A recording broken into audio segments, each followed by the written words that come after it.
I pledge allegiance to the flag of the United States of America and to the republic for which it stands, one nation under God, indivisible, with liberty and justice for all. Thank you. Good morning, everyone. First item on the agenda is to approve our agenda. Move. Second. Motion by Feldheim, second by Weeks. All in favor, signify by saying aye. Aye. Opposed, nay. Motion carries. Next, we'll open the meeting up for any public comment. Is there anyone that would like to address the commission this morning? Ed, I believe you had indicated you wanted to talk to us? Yeah, I would. I was just here because I watched your meeting from last week, and then I saw a report of it in the paper, and I wanted to address the comments were made by Mr. Hartwig from Giebel. I wanted to inform the commissioners not to be concerned about the threat that I think he made to you about them leaving the state if you didn't support the CO2 pipeline. And let's talk about Giebel for a minute. Giebel is a company that's come here from Colorado, another out-of-state company. They're totally subsidized by the taxpayers of our state. Our state has given them $187 million to build that project. And I just saw an article recently in the last week or 10 days, and I believe it was from Bloomberg News, reported about this company is not even very financially stable, that their shares on the stock market are selling for $1 a share. That's about as bottom as you can go. So they're not a very stable company. And the other thing I want to bring to your attention, Mr. Hartwig, they're not landowner friendly. Because at last legislative session, he was there lobbying in committee against our eminent domain reform bills. So they support the use of eminent domain to build their project and to hook up to Summit's pipeline. And by the way, they were not even in on the original application that Summit submitted to the PUC. So they're coming in at a late stage. So just beware of anything that they're saying. They're not stable. And frankly, I guess I'm of the opinion that if they want to make idle threats like that to lead the state, in my opinion, let them go. Let's give that $187 million back to the state. Shouldn't that have a better use coming back to the counties so it could help with issues like roads and things like that? And then I also want to refer you to a comment, Mr. Powell from Summit was up at the McPherson County meeting last week and proposing new routes up there. But about a month ago in Iowa, he made the statement that if South Dakota and North Dakota rejected the permit, that Summit would stop the project. Well, we know now that they haven't kept their word on that. They're back again. Last week at Spink County, there were 5 people there lobbying for the project. 2 new ones that came up from Nebraska, and then we had 3 people representing the ethanol interests. So I just wanted to make the commission aware of that. As far as Giebel goes, please don't be worried about the idle threat that they made to you and try to lay that on you as your responsibility. Thank you. Thank you, Ed. Go ahead. Yeah, I just wanted to quickly, the first week I was here, we talked a lot about transparency, about putting things on paper so that you knew what we said was true. I had mentioned that we were going to lock down the grant amount that we'll give first responders, the emergency manager and first responders team, and we have done that. So we've got that papered up. I've got a copy for you guys here. What it is $50,000 to each county in South Dakota, as well as an extra $1,000 per mile of pipe, kind of for equity, based on how much pipe is in each county. $10,000 is going to be put into a bank account here shortly to be used, and it's going to be distributed differently per county depending on how the emergency manager kind of wants it. If they want to send the money and give it to the first responders, it's just going to be different per county.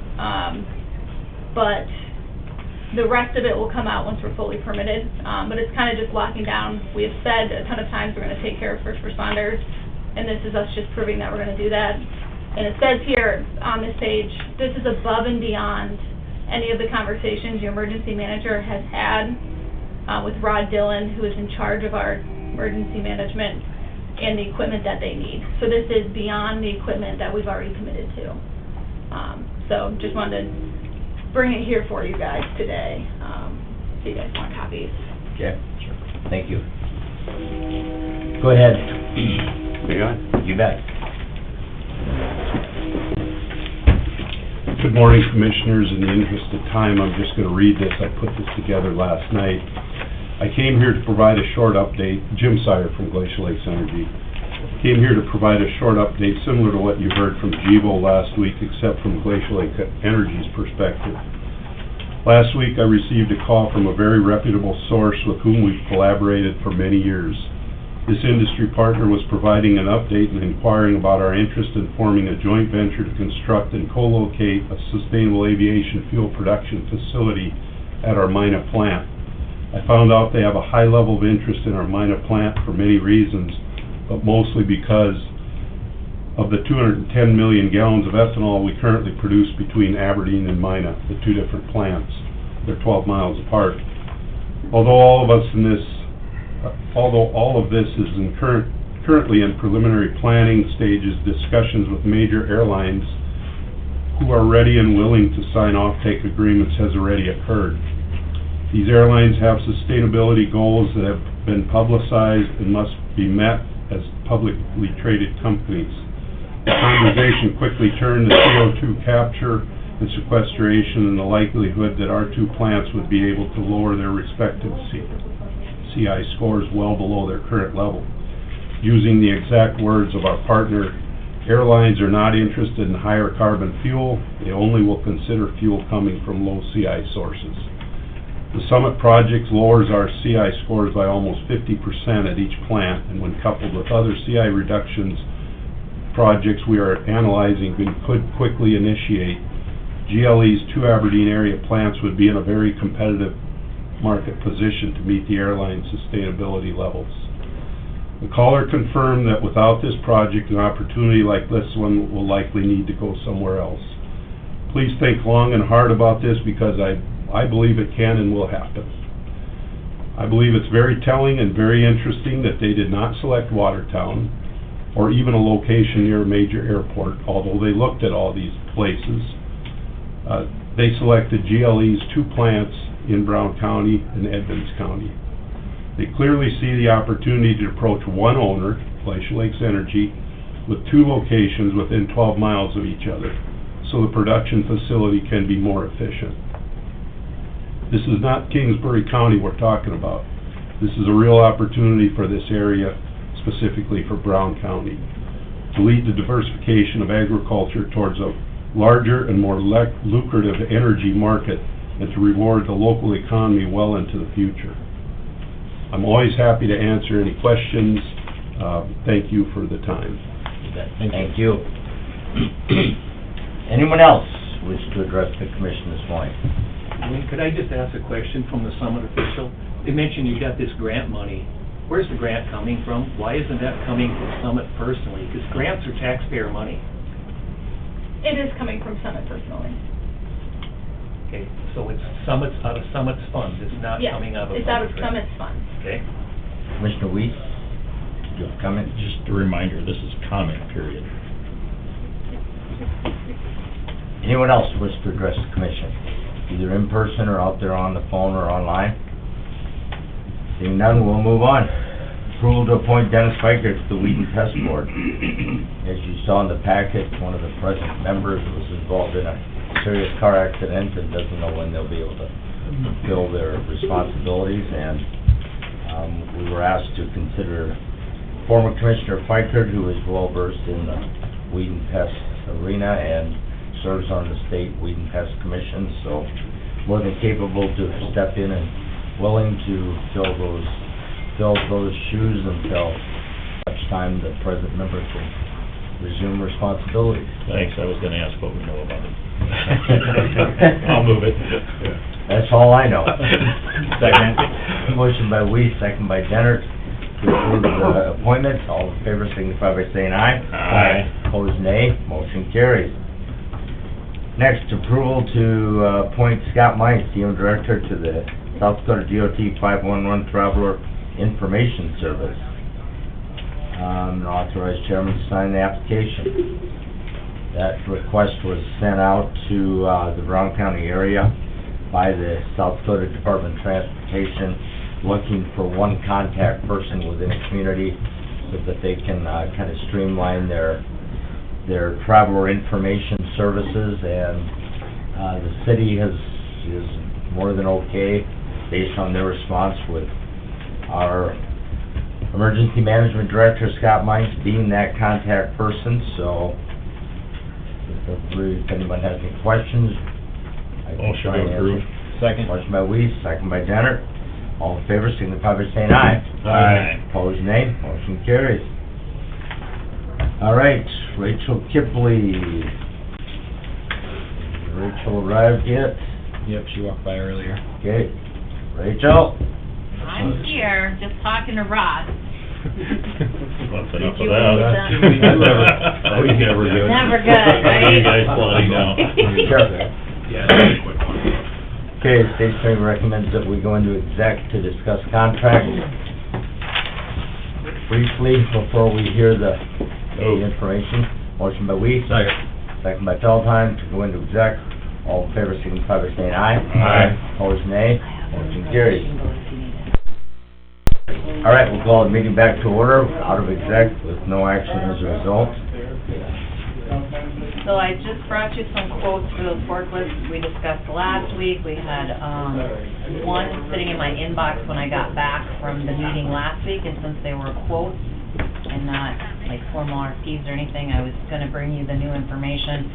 So this particular unit that I'm now recommending is a 2021 Viper, and it would be bought locally. All the specs are in front of you there. So I guess in concurrence with our state attorney, if you could, the motion would rescind the other quote and accept this one. It looks just like this one. This is a 23, but the body's the same. The 2021 with 700 hours from JDE. Meets the height requirements to access Yeah. the doors and everything. Yep, we actually went out and looked at it, and we should be good to go, and, they are going to all Bobcat out there, so they're getting rid of some of their old fleet. Okay. Would entertain a motion from someone to rescind last week's acceptance of the quote that we received. I'll move it. Okay, motion by Denner. Second. Second by Gage. All in favor, signify by saying aye. Aye. Opposed, nay. Motion carries. Now, based on the recommendation of the fairgrounds manager, entertain a motion to purchase the 2021 Viper forklift from Bobcat of Aberdeen. Move. Motion by Feldheim, Second. second by Gage. Any further discussion? Do you understand what we're doing? All in favor, signify by saying aye. Aye. Opposed, nay. Motion carries. Thank you, guys. All right, thank you. What's the cost, Rachel? It will be, we're getting a $500 trade for a unit we currently have, and then the list price $18,750. Would be the $18,250 after the.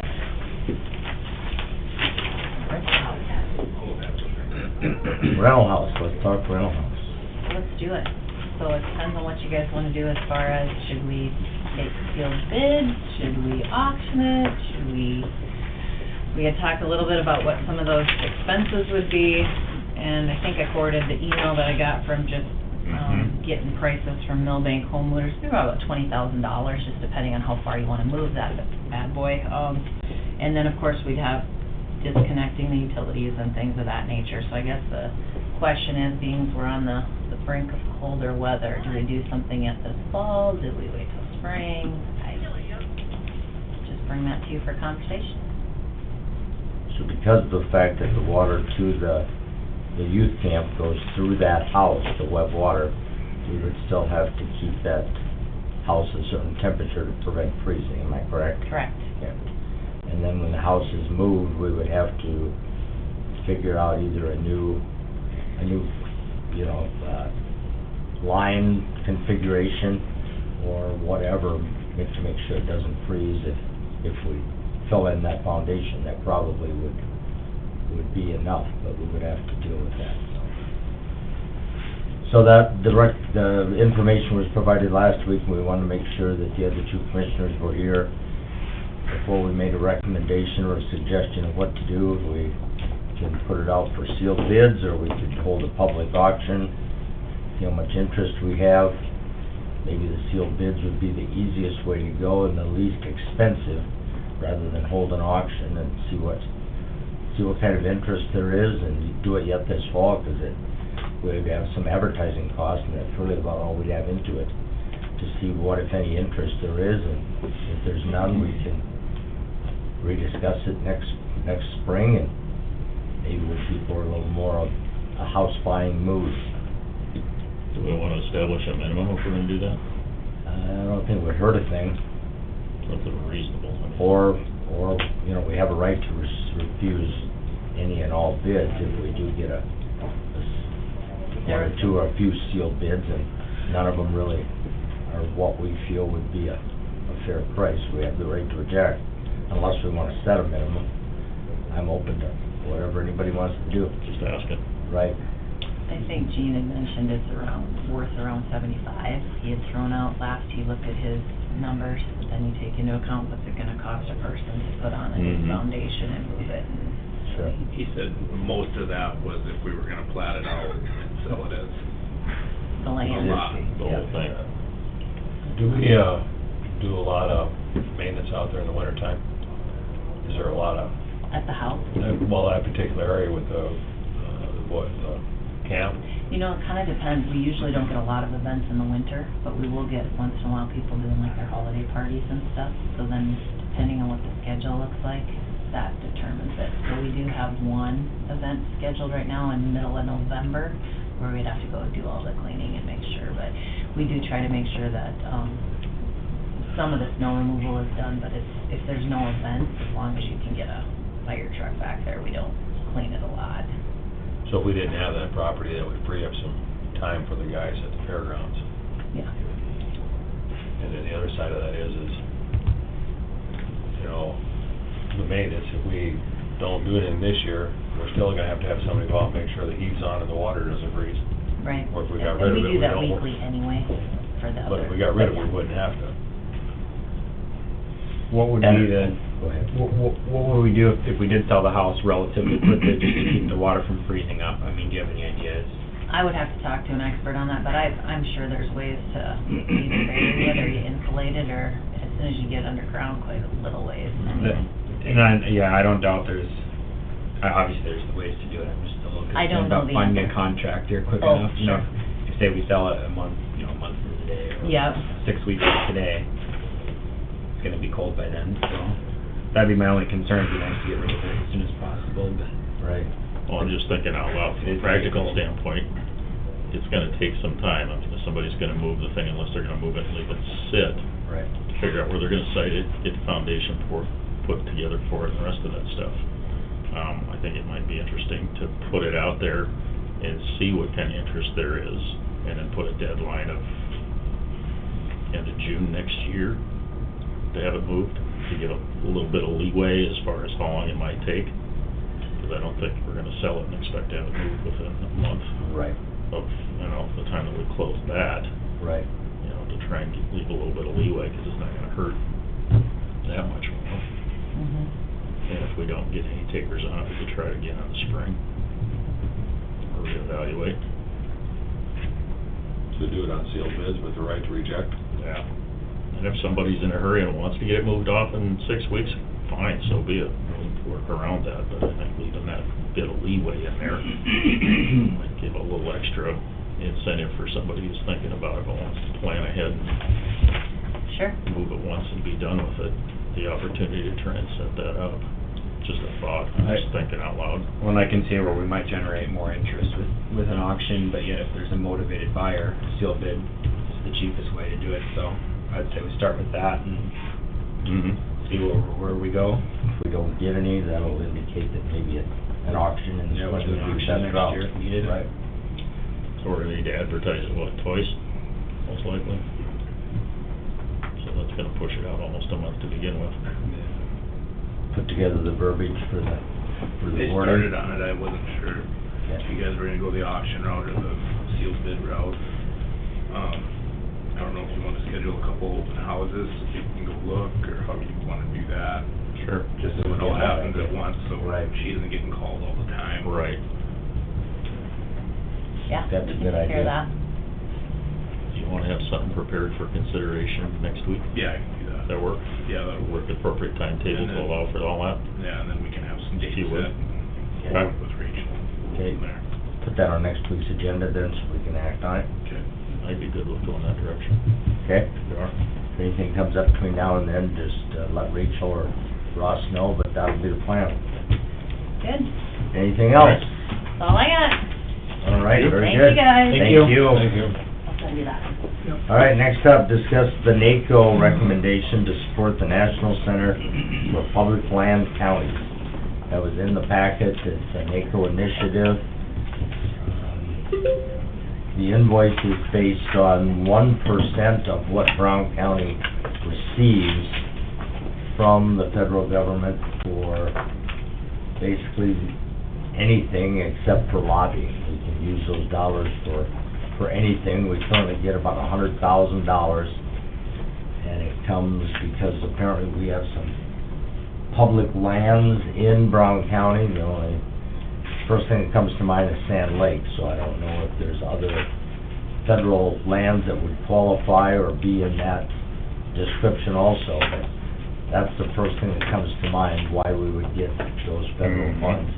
Other counties in the state probably stand to get a lot more just because they have considerably more public lands, whether it be national grasslands or national monuments or reservation land or anything, but I can't tell you what any of the other counties get, but we get, based on the 100,000 that we get, that's 1% of the total, so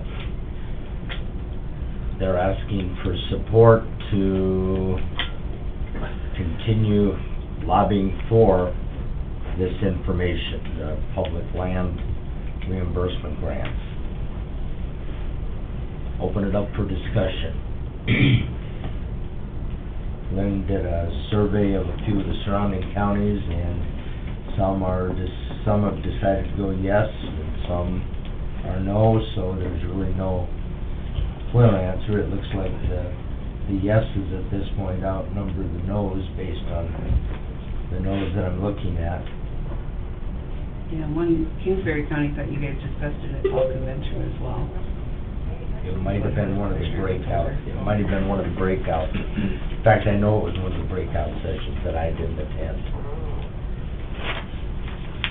But they are looking for support statewide. Request is for $1,000. Yes, 1%. and that's 1% of what we receive. Well, I do think NACO is a good investment. I think they do a lot of good things. There's several pages and a little ambiguous as just exactly what the value is going to be out of this, but focusing on counties that have public lands, and there are issues with that. Fortunately for us, they're rather minimal compared to some others, but they are issues that do come up from time to time, especially when it comes to tribal land, or if there's trying to secure pill payments and things like that from the feds. It's not an easy thing, so an additional respected voice, I think, is a good thing. I don't know that they're completely figured out what their structure is going to be like or how that's going to work, but I don't know. I guess I can go either way with it. And I'm kind of the same way. I have a lot of respect for what NACO does, and their programs are usually pretty well thought through and go for strictly for the benefit of counties, and not all counties are alike, as we all know. You know, we have very little federal land, but the western part of the state has a lot, so that may not necessarily directly impact us, but we have enough to get $100,000 out of this program, so whatever that is, maybe. Well, at this point, the way excuse me, at this point, the way I read it, it's a one-time request, so. Right. That's not an annual one, the way I read it too. Well, it's a little hard not to give 1,000 back when somebody's handing you 100,000. And you know they do good. So I'd make the motion to approve. Second. We have a motion by Feldheim and a second by Weiss to approve the payment to NACO for the National Center for Public Land Counties. Are there any questions, further comments? Hearing none, all in favor signify by saying aye. Aye. Opposed, nay. Motion carries. Moving on to the consent calendar.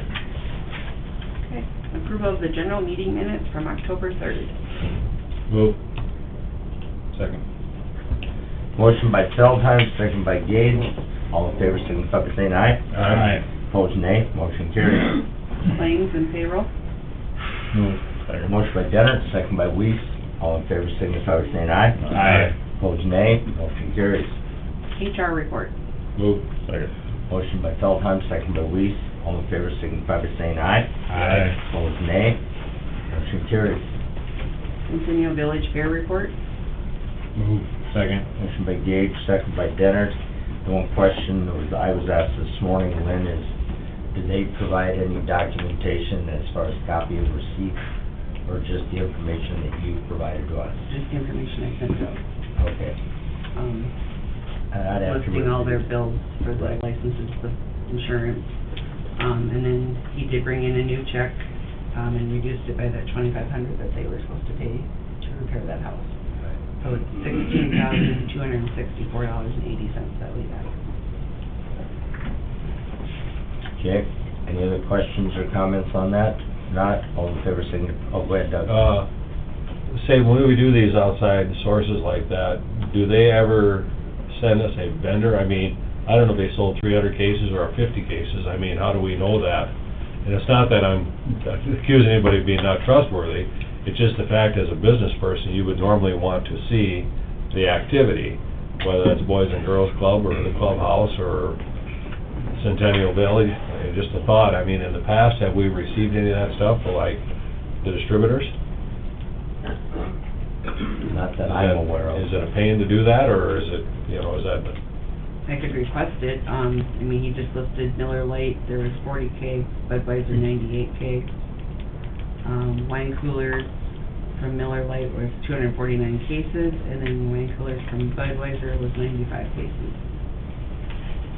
And maybe the next time we redo those three contracts with Boys and Girls Club, Hockey, and Centennial Village, we change the verbiage in those contracts to require actual receipts to show that what they're saying is what they actually Well, I think it's got. just good business. I mean, we normally wouldn't just pay somebody that says, well, you owe us this much money. Normally, we have receipts showing that, you know, and I guess I just look at it as a business aspect of it.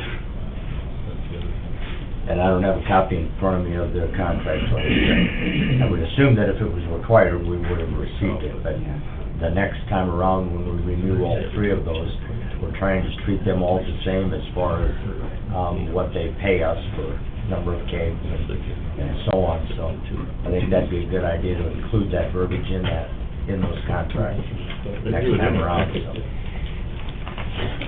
But we just need a motion to accept the Centennial Village, year-end report as presented. Motion by Weiss. Second.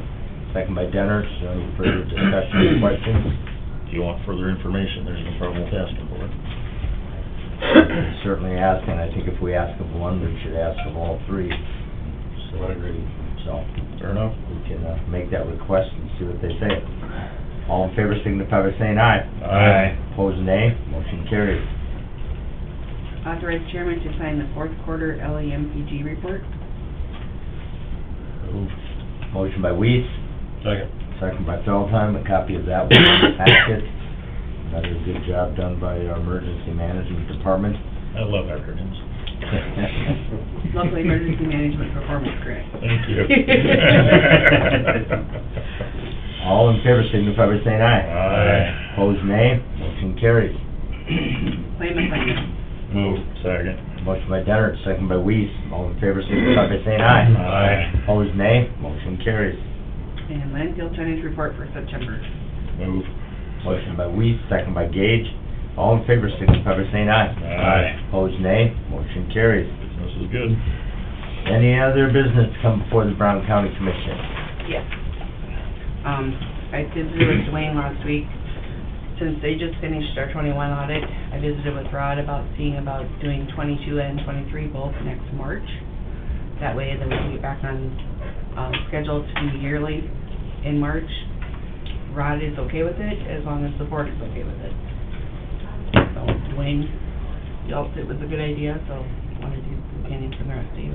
Sounds like a good deal to me. I think if they can get them both done in the same year, then we're current and brought up to date, and right now, we just received the 2021, 21. so I hate to be that far behind on an audit. As you tend to forget things and lose sight of what actually happened, so I'd say, let them know that we're okay, Okay, if they can do it. can I have a motion on that? Move. Okay, motion by Weiss, second by Gage to authorize legislative audit to do 22 and 23 audit next spring. All in favor signify by saying aye. Aye. Opposed, nay. Motion carries. Bring it up. You're welcome. Anything else? We've had a request to go into executive session by HR, Register of Deeds, and the Director of Equalization on personnel and contracts. I believe, Ross, do you have anything legal? I Okay. don't think so today. All right, I would entertain a motion then to go into executive session. Move. Second. Motion by Weiss, second by Denner, all in favor, signify by saying aye. Aye. Opposed, nay. Motion carries, we are in exec. Lights back on, we're back in session, out of exec. Yeah, I think we were in exec, yeah, with no action as a result, seems like I already said that, oh, we were in exec earlier, never mind. Is there anything else to come before the Trumbull County Commission this morning? Motion to adjourn. Motion by Denner, second by Weiss to adjourn, all in favor, signify by saying aye. Aye. Opposed, nay, motion carries, we are adjourned.